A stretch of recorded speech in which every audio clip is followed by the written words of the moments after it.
Let's talk about other asset classes that we like or dislike going into a recession. How do you feel about mobile home parks, which is the bulk of what we own? How do we like mobile home parks during recessions? I mean, I think that I would argue that it's of all real estate assets or classes, I think it's probably the most resistant. Because it's the most affordable housing asset. Well, you think about, and here, this is an unfortunate truth, is during good times, people get left out. And during bad times, the line grows. And so you have an asset that anywhere in the cycle, the line continues to grow. We have a country that when times are good or when inflation is in check, it's like 2 to 3%.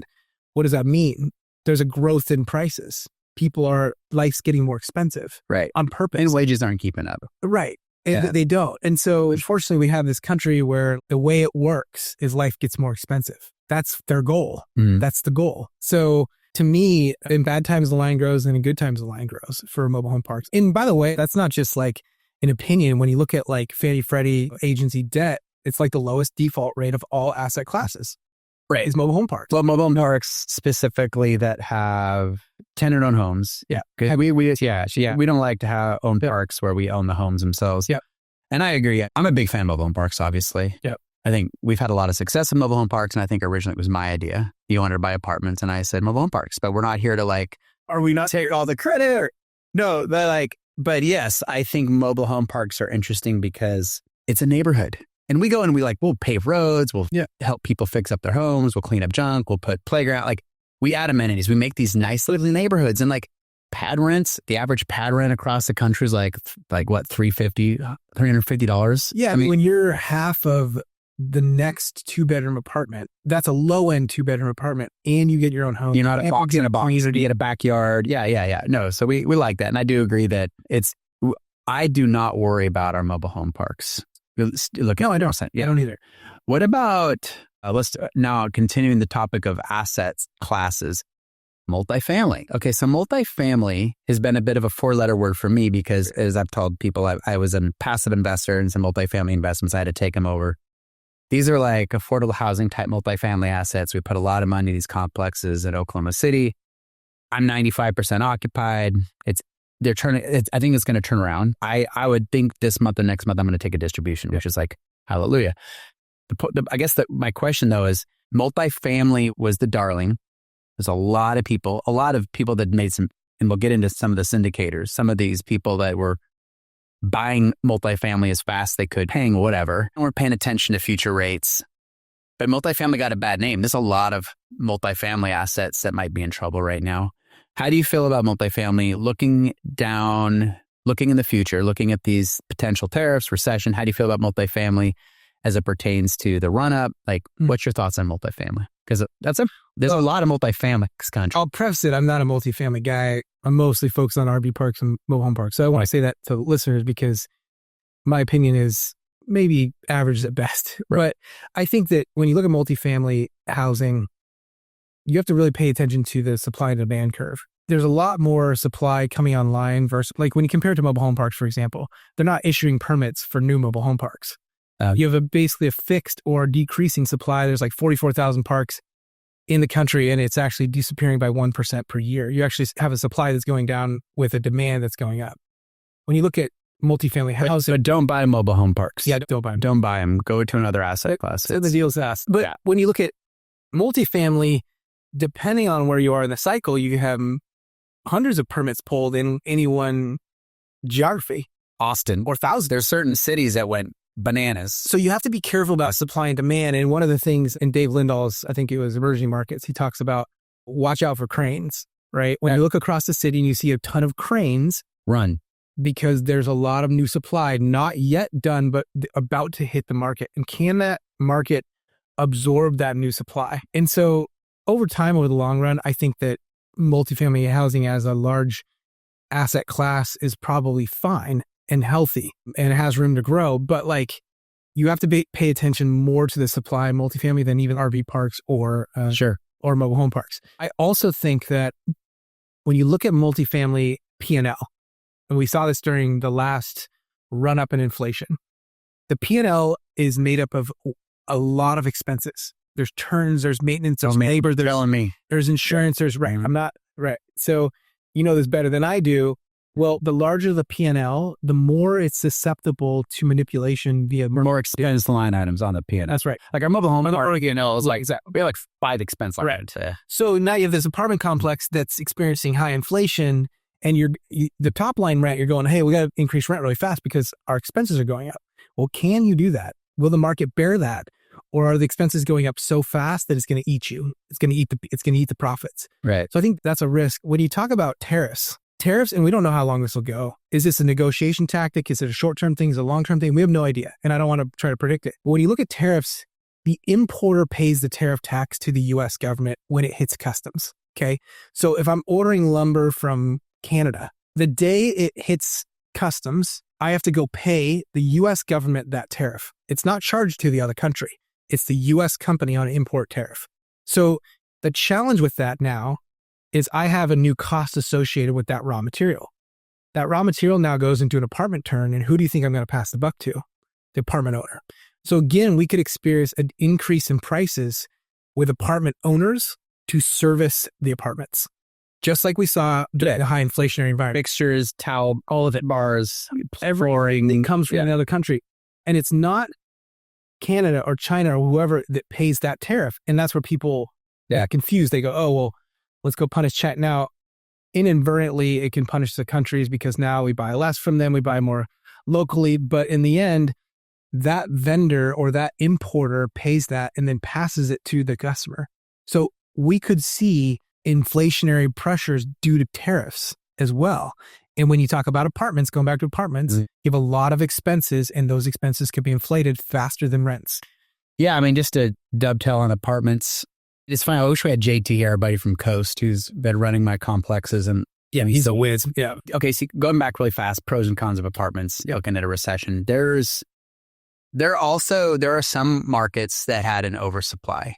Austin, I mean, there's people getting their asses handed from Texas. Spin back properties. Yeah, Memphis, Texas. There's some of these more hotter, sort of bubbly markets where they were building a lot of apartments. And they were building a lot of apartments with the expectation that expenses were going to stay at X and that rent growth was going to be at Y.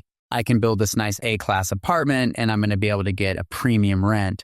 Well, they're finding they weren't able to do that because of, again, more supply. And maybe it's true. Like if you were the only new apartment in town, maybe you would achieve those goals. But when you have cranes across the city and you all hit the market near the same time, now there's a new problem. And that is like, but there's some markets that there was no construction. And I'll get into that in a second. Like Oklahoma City, luckily, wasn't one of those markets. So you have an oversupply in some of these markets. These apartment owners have to start lowering their rents to get people in, because even if you have rent that's at 80% of what you were hoping it would be, it's better than zero, right? Yeah. So but to compound the issues on this, to your point, the cost of construction's gone up. It's gone way up with inflation. Forget tariffs. Like this has been an issue. Right. The cost of insurance in some markets has 4x'd. Good point. With weather issues, I've experienced that in Oklahoma City because you have wind and hail, but like insurance is one of the worst. It's been one of the worst insurance markets in the history of the insurance markets. So insurance has gone up, property taxes have gone up because these municipalities are like, oh yeah, remember, like these things are at 5 caps, 6 caps. And so it's really put it's put a hurt on these apartment builders or apartment owners. But the positive on apartment complex, there's a few positives. One, there are people that want to offload these complexes. Yeah. And they might be selling them at a loss. We're noticing that banks aren't willing to take these properties back like they were in the housing crisis. Banks don't want to own real estate. So they are starting to work with these operators. They're adjusting their rates down. They're trying to make it more palatable for these investors or these apartment syndicators. Let's talk about syndicators. I'm hearing more and more people that were raising a lot of capital, buying a lot of property, a lot of stuff in Texas, variable rate debt, thought the party was going to go on forever. I'm seeing it. We're hearing of distributions getting paused. We're hearing of syndicators going under, not just in apartments though. We're seeing issues in other parts, other asset classes. What are your thoughts on that? How is this multifamily thing going to play out? Or are the banks going to own all these properties and people are going to get pennies on the dollar? Are people going to hold these properties? The banks are going to work with them. Are there going to be more multifamily opportunities? The other thing too is, although there was a lot of oversupply, because people can't buy houses, because the cost of homeownership, It's really cost of building land. So a lot of people didn't build. Well, it depends on the market. building was behind from '08. Yeah. And now with inflation, it's like they're saying it'll never catch up. And then you take that with new home, especially new home builds, you take that and you couple it with the fact that people can't afford houses anymore. The prices of houses are too high, rates are high, so people have to rent. So what's your thesis on apartment complexes? A class, B class, C class? Would you avoid it like the plague? Would you be opportunistic? Do you think there's going to be deals? Like, what do you predict on this? Like JT, they have several thousand apartment units. Well, don't tell me yet what he predicts, because then I'll be biased. Okay, what's your prediction? I want to hear what he says afterwards. But I think that when you look at apartment complexes, you need to really understand the market you're in and understand way more than mobile home parks or RV parks, the world that we're in. You need to understand what supply has hit the market, what's absorbed. The local geography. Geography, yeah. So if you have a market like in Austin, where you've seen cranes in the sky for months and months and months, and now you've got oversupply, absorption rates are low, they're leasing them up for, hey, free for 1 month or whatever that is. Well, that's different than an area that has not seen building. It has not seen speculative growth, but has people moving into the area. So I think it's hyper local. I do think that there are a lot of areas like that where builders did not build because prices were too high. And the bench for housing is growing. There's more people coming in the market and they need housing. I think overall apartments paired with people struggling and there's opportunities to buy or potentially assume Fannie Freddie debt, maybe. Good debt. Agency debt. I think overall I'm bullish on apartments depending on the area. And the biggest reason for that, I think, is the struggling apartment owners who paid too much, paired with the fact that a lot of builders went home and supply fell off in multiple markets. Not all markets. The markets where supply came on very, very quickly and a massive amount of permits were pulled, that's where you're going to see the oversupply of the problem. That's the Austins of the world.